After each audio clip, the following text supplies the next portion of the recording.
Pourquoi y a tant de bases militaires à Djibouti?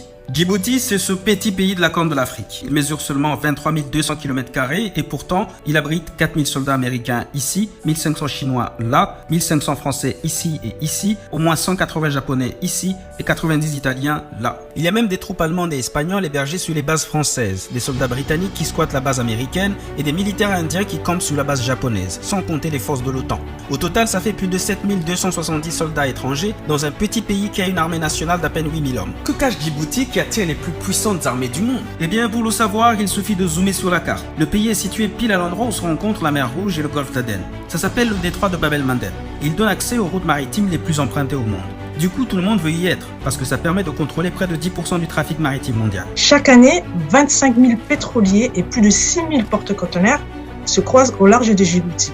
Mais y être permet aussi de surveiller et d'intervenir militairement dans les 3 régions alentours, le Moyen-Orient, l'Afrique et l'Asie centrale. Et tu te doutes bien que Djibouti a dû sentir le bif passer. Il était tout à fait normal que des pays qui ont de gros intérêts, qui passent à travers le détroit de Bab el-Mandeb, se sentent dans l'obligation de pouvoir sécuriser, par les moyens qui sont les leurs, cette route maritime très fréquentée.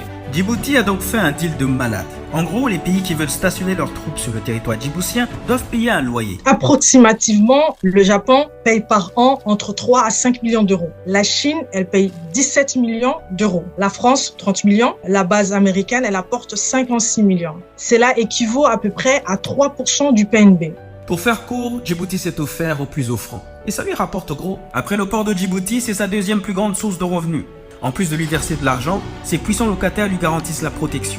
Car qui serait assez fou pour s'attaquer au pays qui abrite les plus puissantes armées du monde? Par contre, cette ingénieuse stratégie d'État garnison est à double tranchant.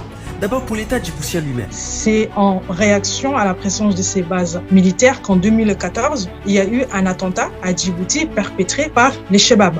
Aussi, en cas de conflit international, ce petit bout de terre risque d'être entraîné dans des conflits qui le dépassent. Cette cohabitation des bases militaires appartenant à des pays aux intérêts totalement opposés et souvent conflictuels représente par ailleurs une menace pour les pays voisins. En effet, n'importe quelle puissance stationnée à Djibouti peut facilement décoller de là pour frapper ou attaquer un autre pays africain. Du coup, on peut se demander si Djibouti va finir au cheval de Troie de l'Afrique. Parce que sinon,